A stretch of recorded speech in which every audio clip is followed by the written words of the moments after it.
Halo semuanya, Assalamualaikum warahmatullahi wabarakatuh. Perkenalkan, saya Nadia Alia Ardina dengan NIM 2511102433022 dan hari ini saya akan menjelaskan tentang sejarah dari bahasa Indonesia.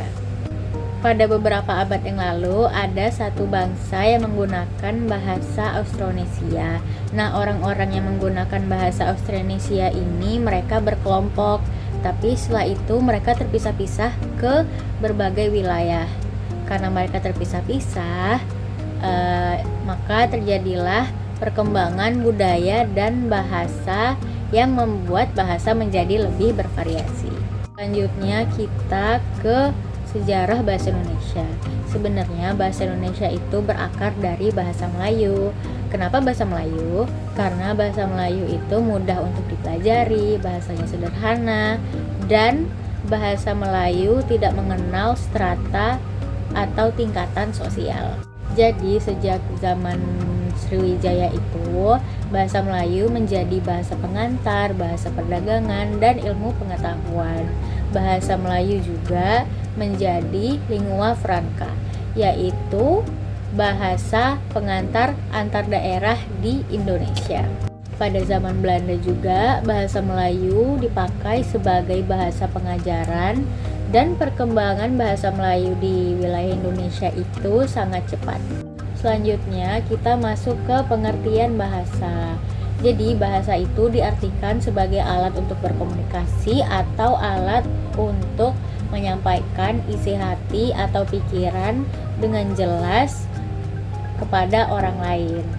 Terus di bahasa itu ada dua unsur. Yang pertama, bagian makna atau isi seperti pikiran dan perasaan.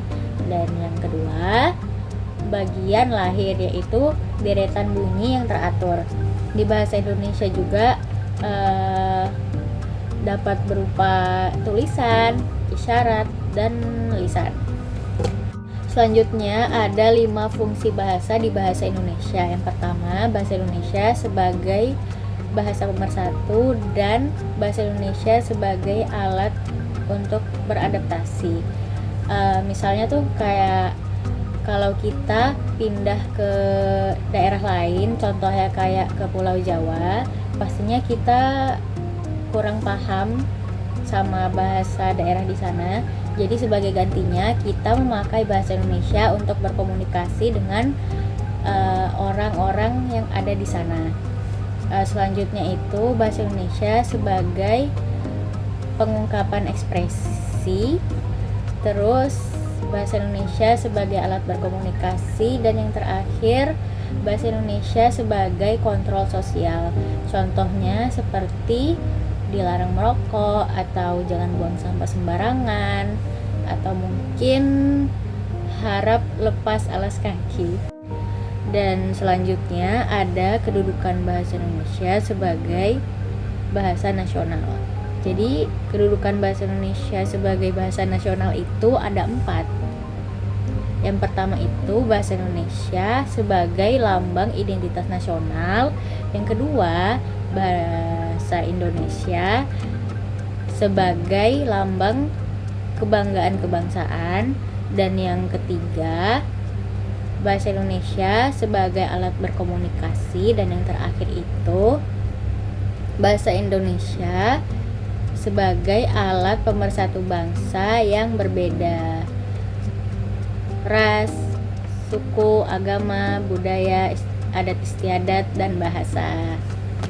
Dari pembelajaran tentang sejarah bahasa Indonesia tadi, saya jadi paham begitu pentingnya bahasa Indonesia di kehidupan kita sehari-hari. Seperti contoh simpelnya, kita menggunakan bahasa Indonesia untuk berkomunikasi dengan teman-teman atau keluarga, dosen, atau bahkan dengan orang yang tidak kita kenal, yang memiliki suku, budaya, dan bahasa yang berbeda. Tanpa bahasa Indonesia, mungkin kita sebagai bangsa yang kaya akan budaya dan bahasa akan kesulitan untuk berkomunikasi dan menyampaikan isi pikiran kepada satu sama lain.